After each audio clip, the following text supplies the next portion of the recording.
Hey everybody, welcome back to another episode of The Tactical Leader. Today I have the pleasure of speaking with Jennifer Wright, and we're going to talk a little bit about her organization, Wright, and how she helps people bring their thoughts, their journey into a book. Before we begin, I remind you this show is brought to you by Nightly Productions. If you are a content creator that wants to create tactical content that delivers, head over to nightly.productions to find out how we can help you discover, embrace, and share your voice, then create the tactical content that delivers for you. Again, that's nightly.productions. Jennifer, welcome to the show. Thank you.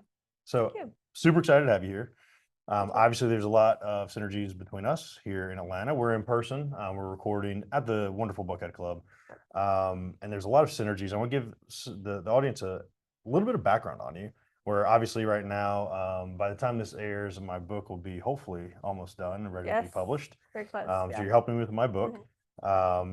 But a big piece of that is your experience. You have 25 years in Fortune 500 companies, from everything from professional copywriting to executive coach, that led you into Wright, which is obviously a play on your last name, Wright, but also the executive piece. And you also have the Author's Way podcast, which we launched about 6 months ago now or so, which is all about the author's journey and how they get to really where I'm at. I'm in the middle of it. So I definitely want to dissect that a little bit with you today. Before we dive into more of that and how we got to where you are today, what's a fun fact that we might not know about you? So, outside of the writing, fun fact would be that I am a comedian. I call myself an amateur comedian. I'm not actually like pursuing paid gigs, but I do. I've done about 8, 9 shows now, and it's just a fun thing to do. And I Yeah. forewarned you. Yes. So for the audience knowledge, I've been to several of these shows. Mhm.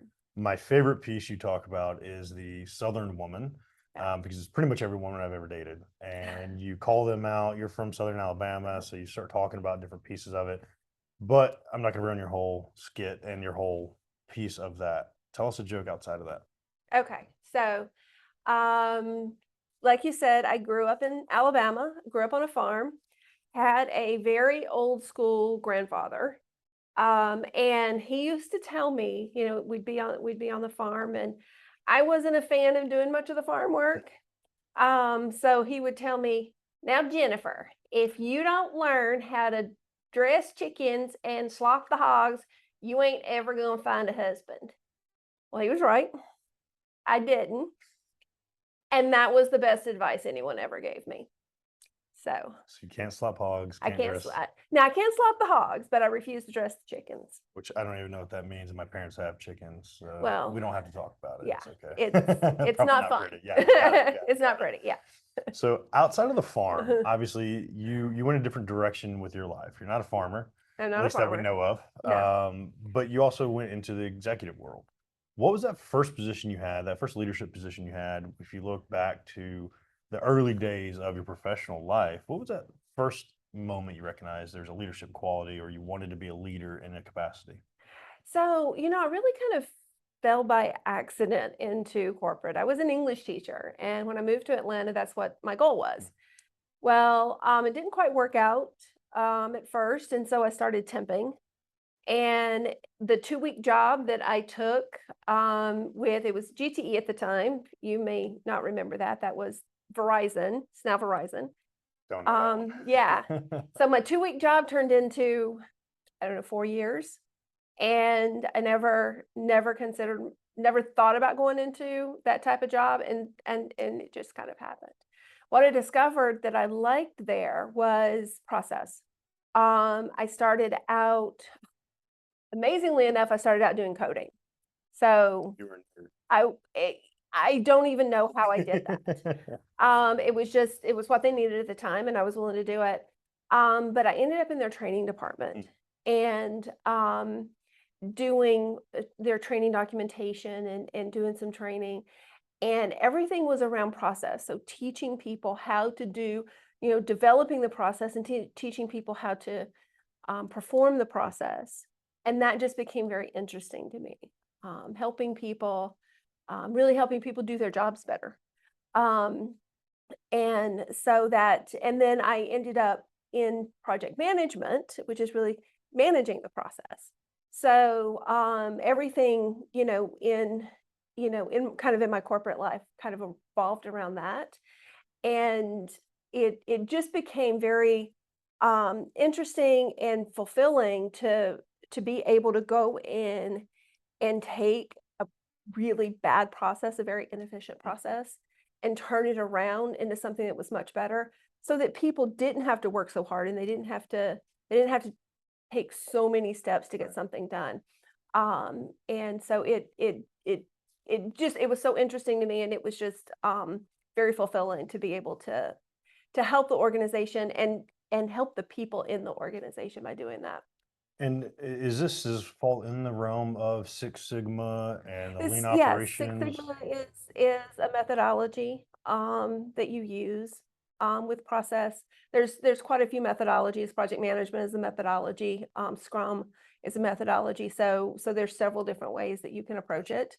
But Um, at the end of the day, it leads to faster, more efficient More processes across efficient, the spectrum of not just cost coding, savings. obviously, Yeah, but so, I mean, it creates a lot of stuff. It creates, cost savings for the company. It creates, um, easier jobs for the people that are working in the company. And I've had a number of instances when I'm working with someone and they're talking about how hard their job is, they'll actually turn to me and say, I feel like I just went through a therapy session Mm.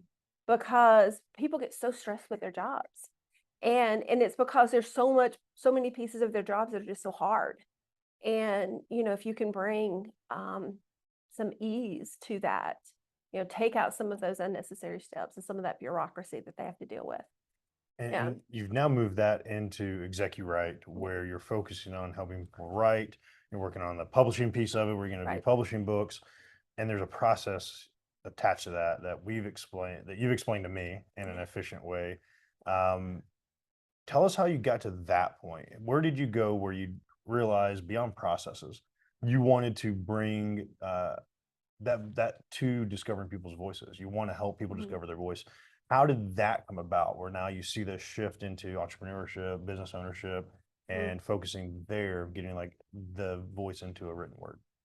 So it started out as an executive coach, and I really wanted to bring change management and efficiency and helping executives to my goal was to really help executives to make their employees happier, to help them become happier in their jobs, because I believe that everyone deserves a job that they love. And so it kind of morphed into the more I spoke to executives, the more I discovered that one of the things that they really wanted was to be able to share their expertise and working with business owners and working with entrepreneurs. They wanted to be able to share their expertise and their stories and their ways that they could use that to help build their business and bring visibility um, to their what they were trying to do. So it kind of morphed from that into the book writing. I had helped a friend of mine back in 2014. She approached me and she said, you have this writing background. Can you help me get my book done? So we did that. We worked on her book. We got her first book published. About a year and a half ago, we published her second book. And, she kept telling me, she said, you really need to do the book writing. And I was kind of, pushing her off. I was kind of ignoring her. But the more people I talked to, the more I discovered that there was just a need. And people find the process very intimidating. Yes. And if I could bring a simplicity to it and help people understand that it doesn't have to be hard. It doesn't have to be frustrating. It doesn't have to take a long time. Then so I really found that I could bring my project management, my process background, marry it with my writing background, and really kind of create something to help people very simply and easily. So it's all about systems. Yep. Putting a system in place so that you can very easily and quickly, or as quick as you want to, get your book done. And what's Mhm. funny is we talk about this, I think back to our strategy session. And it's funny how we developed this. I mean, Mhm. we've been around each other for almost a year now, Right. Mhm. here in Buckhead. And I told you I wanted a book. I thought about a book. There's all these books I wanted to write. Mhm. Not even all these. There's one book I wanted to write. and you knew I had several different things I was working on. And in June, made a bunch of posts, and it was kind of diving into a course that I'll be relaunching about different content about self love and how Mhm. to care for yourself. And you're like, that's like 30 posts, and you have a book right there. Just expand on that. And they're like, yeah, you're full of shit, essentially, is Mhm. what I said. I'm like, yeah, cool. Because my business mentor, Michael Coles, we've talked about his book. He and I have talked about how his process was, Mhm. and it was arduous. And Mhm. he literally, I talked to him the other day, and he's like, "How quick did you write that? Because all of a sudden you have a book." And I'm like, I don't know, about 10 hours." He's like, "You're joking, right?" And I want to highlight how your process has brought that to fruition for me, where you said, "Oh, there's your posts. Expand on that." And then I'm like, you're full of shit. And you're like, "Nope, watch. We'll do a strategy session. I'll show you." And when we walk into the strategy session, I want to talk about this because we've never talked about this part. Walk into the strategy session, and you have these sticky notes and all this shit all over this table. And I'm like, this does not look like a process to me. And as you were setting it out in a way that you could talk me through it, tell me about these strategy sessions. How did you take somebody like me that generally is very process oriented when it comes to the operations of business? It makes sense. Mhm. When it came to my own words, I didn't see how those posts were a book. I didn't see how it could have been expanded into something that we're working on now. How do you take that, somebody that's scattered, a visionary in this capacity, to here's a strategy session, all right, move forward, and I told you 2 weeks later I'll have the book ready. You're like, yeah, okay. And you kind of like, yeah, that's not gonna happen. And then 2 weeks later I had the book ready because you Yeah. were able to summarize my thoughts so well. How do you treat those strategy sessions? What does that look like where it kind of encapsulates everybody's big vision into, all right, here you go. It's really not much different than I imagine when you were getting ready to start your business. You sat down and you thought through what this is gonna look like. On a napkin, I wrote out my first business plan. Well, if that's what works for you. Yeah, I'm obsessed with office supplies and, it showed. and That sticky notes and markers and flip charts, and so I'm a little obsessed. Um, I find the sticky notes very helpful for brainstorming. And it's just a way to just get your thoughts out. And half of the stuff I write down doesn't make any sense and it gets thrown away. But it's just getting you have to get it out of your head and somewhere. Whether it's writing it down on sticky notes, writing it down on a pad of paper, recording it, walking around and just recording your thoughts. You have to get it out. And not everything you say or everything you write down is going to be brilliant, but you have to get the crap out to get to the good stuff. Right. So that's what I found. That's why I use the sticky notes because it's a brainstorming method for me. I get a pad of sticky notes and I just start one idea per note and just start, putting them down. And then I parse through it and pull the good ideas out. It's just a way just to brain dump, get it out of your head. And what I love Mhm. about this is I was essentially brain dumping, and you already knew a lot of what I Mhm. was wanting to do because you'd seen the content. So it's like the brain dump was there, and then you were able to take it into a way that made sense. Mm. And then we're able to regurgitate that to me and be like, this is what you do. And made it kind of a very simple process where out of that, I hate you so much for this. But out of that came a book, a workbook, a journal, and two Yeah. other books. And it's not just in my mind, I'm like, oh, I don't even know what I'll write about. It's like, all right, here are 5 things for the next 2 years you're going to be working on. That's why I hate you. But also, it's awesome because it's something I've Mhm. wanted to do for so long. That process broke it down so clearly for me. And it was really fascinating to watch you work in a way that I'm like, this is chaotic, but it was like organized chaos to you because that's your process. Are you Mhm. teaching this process? Are you coaching people through this process? What's your most efficient way if the audience, if somebody in the audience is listening, they want to say, oh, I have a book I want to write. How would you work that through with them if it's on Zoom or remote or virtual? It's the same thing. You have a bunch of sticky notes. Explain how that process would work. Well, there's a little bit of individuality to it. So I try to get to know the person I'm working with to kind of see what works for them. I do like that method. And that's typically how we start out. We start out with a brainstorming session and our strategy session and really just work through what have you got. I love working with someone who already has content. Now, I'm not saying you have to already have content, but you can start from anywhere. But if you've got blog posts, if you've got social media posts, if you've got articles that you've written, you already have a bunch of content that you can start with. So, and it may not be exactly what you want to go into the book, but it's your thoughts that you've already put down on paper. So, and I even tell people if they're not quite ready to get started on a book yet, start a blog. Mm. Just start a blog. Just, once a week, once every couple of weeks, write down something that you're thinking about. And eventually you'll have enough content for a book. So it's really just kind of finding out what they've got in their head, finding out what they want to do, finding out how they want to use the book, because there's a lot of different ways to use the book. Most people think about book sales. Book sales to me is like the least that you can do. There's something we've talked about Mm. where the intentionality for me is not necessarily I'm going to make $1 million. I'm not J.K. Rowling. I'm not going to make a Mhm. $1 billion off of a book. That's not the intentionality for this. Yeah. Multi-purpose for trying to get this message into the veteran community, but also be able to also speak. Because when you have a book, it gives you like essentially a leverage point, kind of like a podcast, right? Mhm. Gives you a leverage point to say, hey, here's where my level of expertise is and what my expertise is in. You can read it for yourself, you can listen to it for yourself on a podcast, and it gives you a leverage point to further your message. Yes. And that's Mhm. what people should look at is essentially like, how do you further your message? Is it book sales that you're going after? And we talked about this when we launched your podcast. And like, if you want to make $1 million off your podcast this year, I'm not your guy. But if you want to leverage this into awareness Right. and all these other pieces, networking, is that how you promote books? Like try to help people understand like that's the best utilization. Don't just think book sales, think the bigger world of what you're capable of doing with the book. Yeah.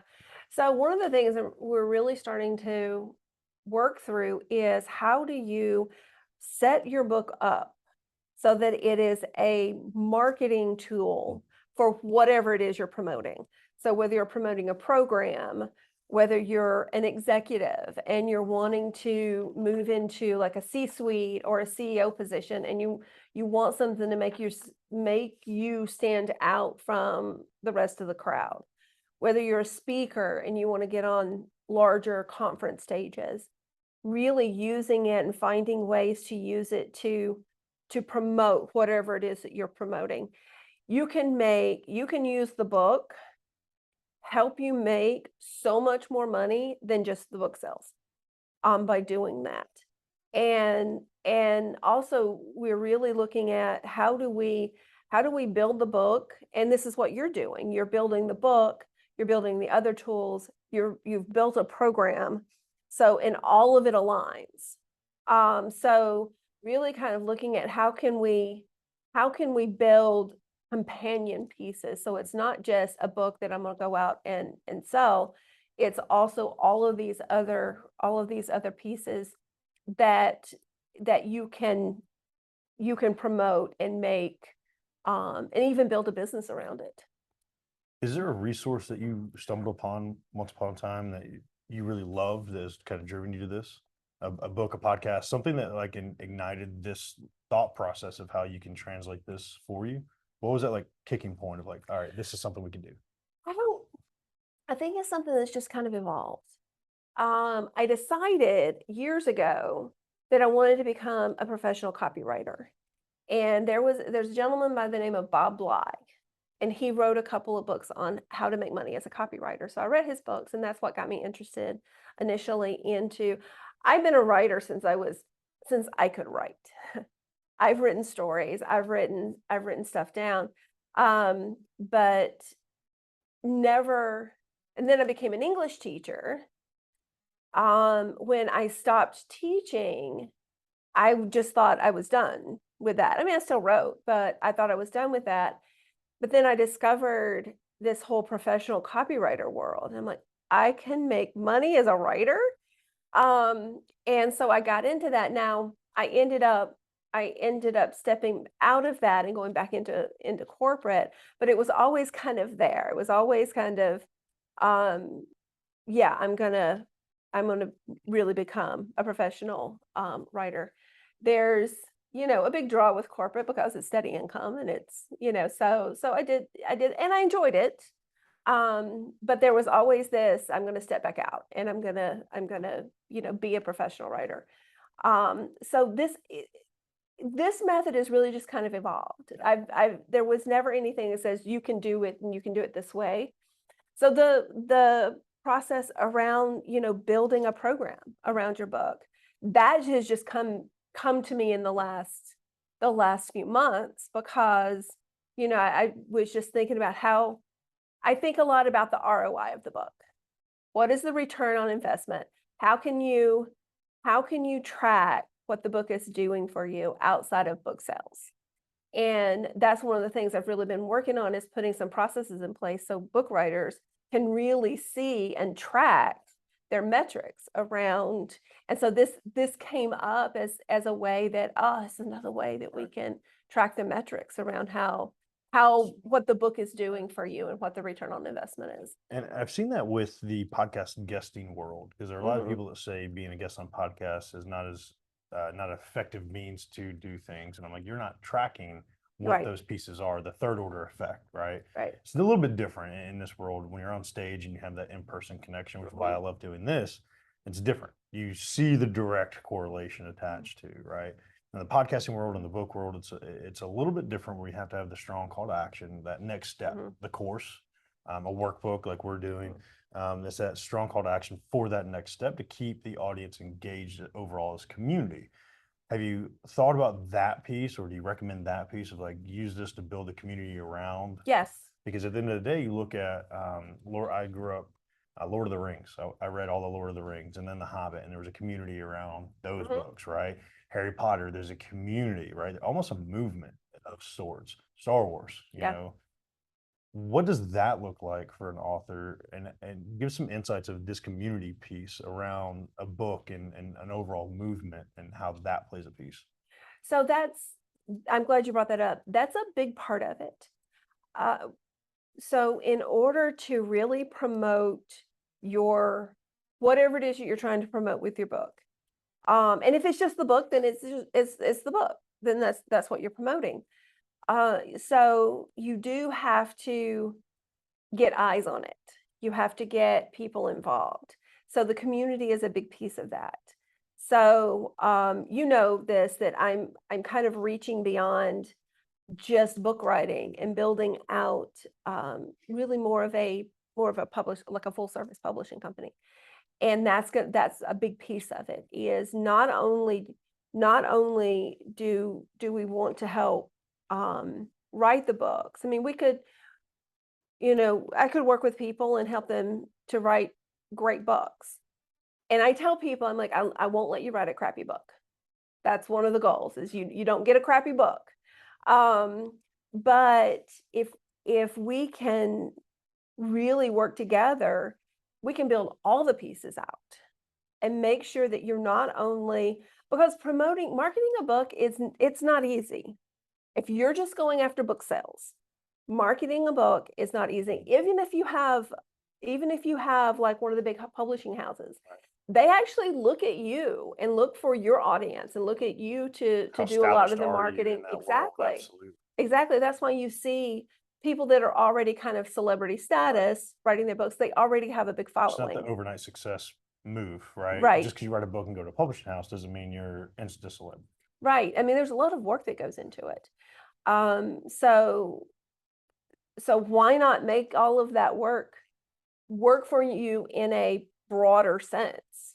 Use it to get people into your program. Use it to, help your business become, more recognized. Use it to help you get on the bigger stages, and the community is a big part of that. You get people into your community, and now you've got even a bigger audience than the people that you're speaking in front of. And so then all of those people that you get into the community, they become, potential leads for you, or they become your audience for your next book. So it's just but now you can't just build the community and let it sit there. Right. It's just another piece of the puzzle. You have to feed the Nurture community. them, Yes. get that. Yeah. And one thing that I want to highlight about this and how this all ties back into leadership as a whole, Hmm. you're leading high level people through this journey that can be very personal. through this journey that could be very frustrating at times, as Mhm. we heard from Michael. A very frustrating process when he was going through his because there was so much stuff over his years. And we had a conversation, and I laugh about it because you were so nervous to kind of bring it up, where you're very honest about, hey, you just said you're not going to get a bad book. Whatever it is, I'm going to guide you away Mhm. from being a bad book. And it was almost like you were nervous to have the conversation with me. Of are you open to feedback that you may or may not like about the book? And one of the things you said is that it's a very heavy book. There's a lot of talking about my military experience. Some of the things as people are reading it, you were concerned it might be too heavy and that it might drive people too far down a path we don't want them to go, right? It might be Mhm. triggering, might be too much deep content. What I love about that conversation is the honesty you brought attached to that, where you're guiding me in a direction where, yes, it's getting the story across, but it's also helping me craft my voice more attached to how to articulate these things, how to storytell essentially in a Mhm. way that is uplifting at the end, not just, hey, Mhm. I'm going to tell you all this stuff that happened, right? Have you seen people push back in that? Have you had issues with people that, nope, this is my story, this is how it is, and they just get hard nosed about it? Or how do you lead people in that way of like getting their story in a way that will correlate with the audience in the way they want it to? Well, that's one of the things. It is an individual process. There's a way to put pieces together in the system that kind of works for the system, but we're also dealing with people.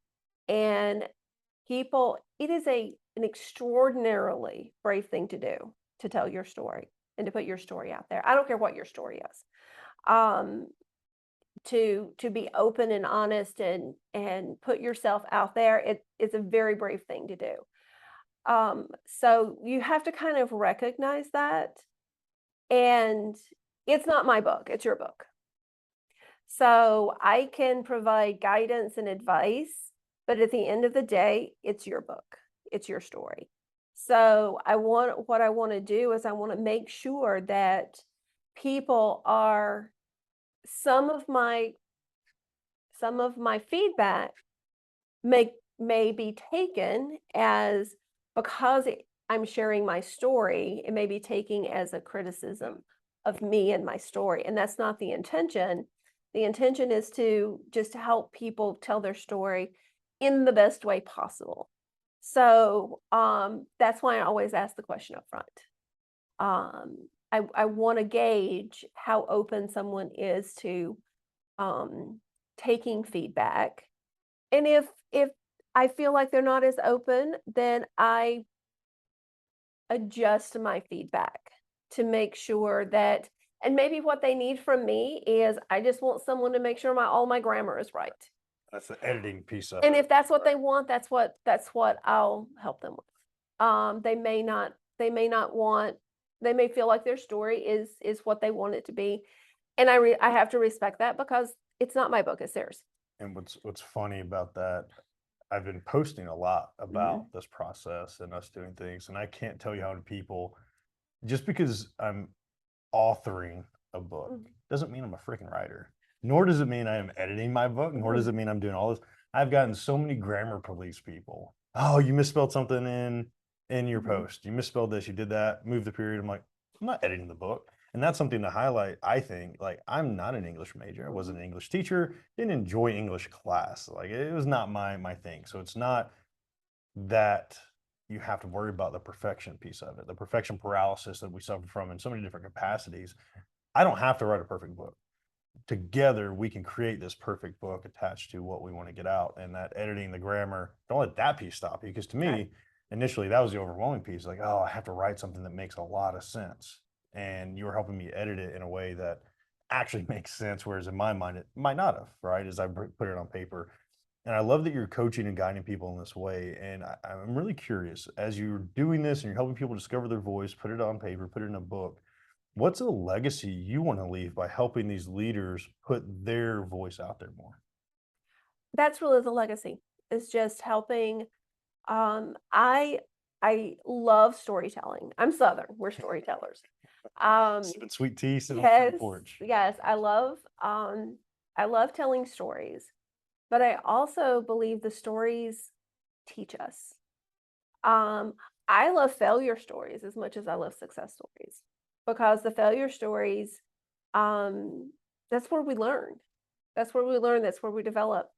And I think it's very helpful to our audience to know that um, we've all had failures. And I recognize it, and this is what I did to work it out.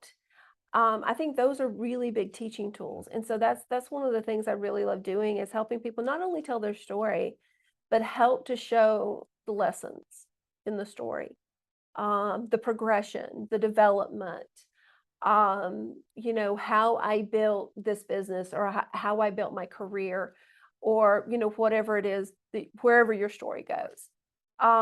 So I love the memoirs, but I really love using, I call it kind of a memoir plus teaching. So where you use the memoir stories to really teach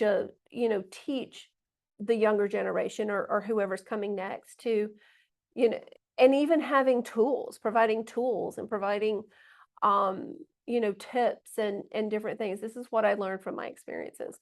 So that's I think is really the legacy that I want to leave is how do we take everyone has expertise, everyone has skills, everyone has their own unique methods and what they have done to help make themselves successful.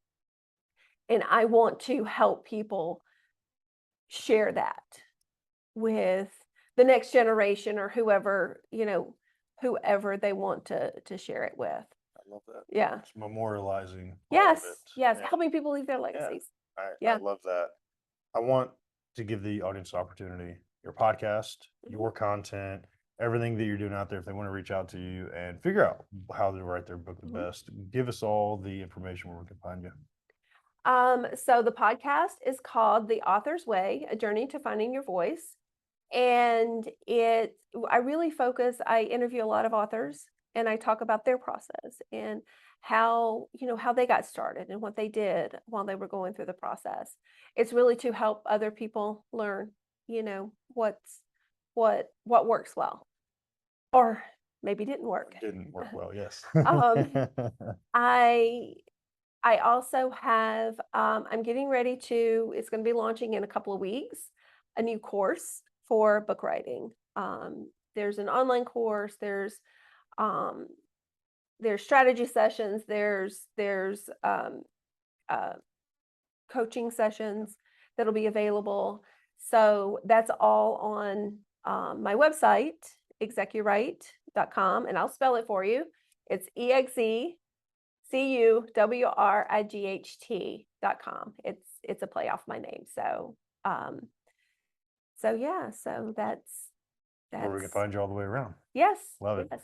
I definitely encourage everybody, go check out Jen. Obviously, you're doing Mhm. amazing things, helping me do amazing things.